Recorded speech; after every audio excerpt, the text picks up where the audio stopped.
Hello everyone. आज का हमारा नेक्स्ट टॉपिक रहेगा लिमिटेड लायबिलिटी पार्टनरशिप। जो हमने लास्ट वीडियो में की थी वो थी हमारी जनरल पार्टनरशिप। ठीक है, वहाँ पर हमारे पार्टनर्स की लायबिलिटीज़ कैसी थी? अनलिमिटेड थी। यानी कि पार्टनर्स की लायबिलिटी अनलिमिटेड होने का मतलब क्या है कि पार्टनर्स की पर्सनल प्रॉपर्टी का भी यूज़ किया जा सकता था अगर पार्टनरशिप फर्म बैंकक्रप्ट हो जाती है। तो यहाँ पर पार्टनर्स की लायबिलिटी बेटा लिमिटेड रहेगी और वहाँ पर जो फर्म को हम रजिस्टर कराना ऑप्शनल था। यहाँ पर जो है फर्म जो है एक लॉ के अंडर काम करेगी। पहले फर्म का जन्म होगा। ठीक है, देखो, limited liability partnership in India came into existence with the enactment of the limited liability partnership act 2008। 2008 में इस टाइप की पार्टनरशिप का जन्म होता है। ठीक है, which lays down the law for the formation and the regulation of limited liability partnership, जिसके अंदर इस एक्ट के अंदर जो है LLP से रिलेटेड सारे फॉर्मेशन और रेगुलेशन से रिलेटेड सारे लॉज लिखे गए हैं। LLP का मतलब क्या है कि पार्टनरशिप फॉर्म और रजिस्टर की जाए अंडर द LLP एक्ट 2008। ठीक है, इसका नेचर क्या है? ये एक ऐसी बॉडी कॉर्पोरेट है जो कि फॉर्म की गई है और इनकॉर्पोरेटेड का मतलब होता है कि रजिस्टर्ड की गई है under the act LLP act 2008 के अंदर। ये एक लीगल एंटिटी है जिसका सेपरेट एग्जिस्टेंस है उनके पार्टनर्स से। ठीक है, सेपरेट एग्जिस्टेंस का मतलब समझते हो कि जैसे कि यहाँ पर बिजनेस फर्म जो रहेगी वो चलती रहेगी। पार्टनर्स कैन मे कम और गो, पार्टनर्स आते रहें जाते रहें, लेकिन फर्म पे इस चीज़ का कोई फ़र्क नहीं पड़ेगा। पार्टनर्स दिवालिया हो जाएं, ठीक है, उस चीज़ का भी कोई फर्म के ऊपर फ़र्क नहीं पड़ेगा। ठीक है, फर्म अलग है, पार्टनर्स अलग है। पार्टनर्स का रोल सिर्फ उनकी कैपिटल तक का है। ठीक है, और यहाँ पर फर्म अपनी लायबिलिटी खुद पे करती है। ठीक है, अपनी लायबिलिटी के लिए पार्टनर्स की पर्सनल प्रॉपर्टीज़ का इस्तेमाल नहीं करेगी। ठीक है, LLP shall have a perpetual succession. Perpetual succession का मतलब है कि कंटिन्यू चलती रहेगी। पार्टनर्स आए जाएं, उससे उसके ऊपर कोई फ़र्क नहीं पड़ेगा। पार्टनर्स की इंसॉल्वेंसी से, डेथ से, इन चीज़ों से कोई फ़र्क नहीं पड़ेगा।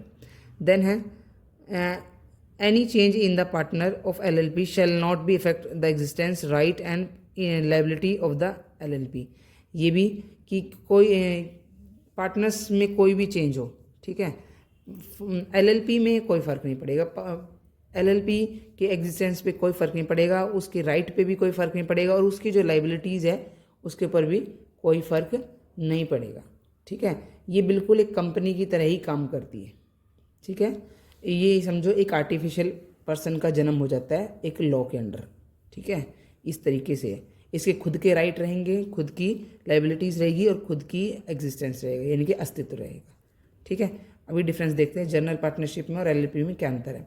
जनरल पार्टनरशिप पे लॉ एप्लीकेबल होता है इंडियन पार्टनरशिप एक्ट 1932 और LLP में एक्ट कौन सा लगता है? LLP act 2008।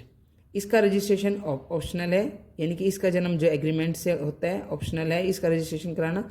इसका कंपलसरी रजिस्ट्रेशन है, रजिस्ट्रेशन कराना कंपलसरी है with the registrar of the company. ये ध्यान रखना है कहाँ पर कराना है, कहाँ पे किया जाना है? With the registrar of companies. ये क्रिएशन ऑफ बॉडी, यानी कि यहाँ पर ये बॉडी कॉर्पोरेट एक एग्रीमेंट के तहत जन्म लेती है। यहाँ पर जो है ये body corporate can become it's sorry हाँ, क्रिएटेड बाय लॉ। यहाँ पर जो है बॉडी कॉर्पोरेट का जन्म कैसे होता है? बाय एन एग्रीमेंट, और यहाँ पर जो है लॉ के द्वारा बनाई जाती है, यानी कि जब तक रजिस्टर्ड नहीं होगी तब तक जो है इसका जन्म नहीं हो सकता। तो it is created by law. यहाँ पर बॉडी कॉर्पोरेट जो है एज ए पार्टनर काम नहीं कर सकती, यानी कि खुद जो है एज ए पार्टनर किसी और बिजनेस के साथ नहीं जुड़ सकती है। यहाँ पर ये LLP जो है एज अ पार्टनर जो है किसी और बिजनेस के साथ, किसी और बॉडी कॉर्पोरेट के साथ भी बिजनेस कर सकती है। यहाँ पर जो है सेपरेट लीगल एंटिटी, यहाँ पर सेपरेट लीगल एंटिटी नहीं है, यानी कि पार्टनर्स और फर्म जो है लीगल पॉइंट ऑफ व्यू से एक ही है। यहाँ पर लीगल पॉइंट ऑफ व्यू से फर्म और पार्टनर अलग अलग है, ठीक है, उनकी अलग अलग राइट्स, अलग अलग लाइबिलिटीज़, ठीक है। देन परपेचुअल सक्सेशन, यहाँ पर partnership do not have perpetual succession, यानी कि पार्टनर यहाँ पर अगर किसी भी एक भी पार्टनर में चेंज आता है, या तो एडमिशन होता है, या रिटायरमेंट होती है, डेथ होता है, या इंसॉल्वेंसी होता है, या अमलगेशन होता है, कुछ भी होता है, तो जो प्रेजेंट एग्रीमेंट होता है वो ख़त्म हो जाता है, मतलब ख़त्म किया जाता है और नया रिकॉन्स्टिट्यूट किया जाता है पार्टनरशिप फर्म का, ठीक है। यहाँ पर जो है परपेचुअल सक्सेशन होता है, इंडिविजुअल पार्टनर में कम और गो, इससे कुछ फ़र्क नहीं पड़ेगा। यहाँ पर नंबर ऑफ़ पार्टनर 2 होते हैं, मैक्सिमम 50 होते हैं, मैंने लास्ट वीडियो में बताया था। यहाँ पर मिनिमम नंबर ऑफ पार्टनर 2 होते हैं, मैक्सिमम की कोई लिमिट नहीं है। यहाँ पर firm can not own any assets, partners own the assets of the firm. Firm खुद अपने नाम से जो है एसेट्स ओन नहीं करती, बल्कि पार्टनर्स जो है जॉइंटली ओन करते हैं फॉर एसेट्स को। यहाँ पर एलएलपी में जो है फर्म एक इंडिपेंडेंट एंटिटी है, जैसे मैंने आपको बताया, एक आर्टिफिशियल पर्सन की तरह है, और वो अपने नाम पर ही एसेट्स को ओन कर सकती है।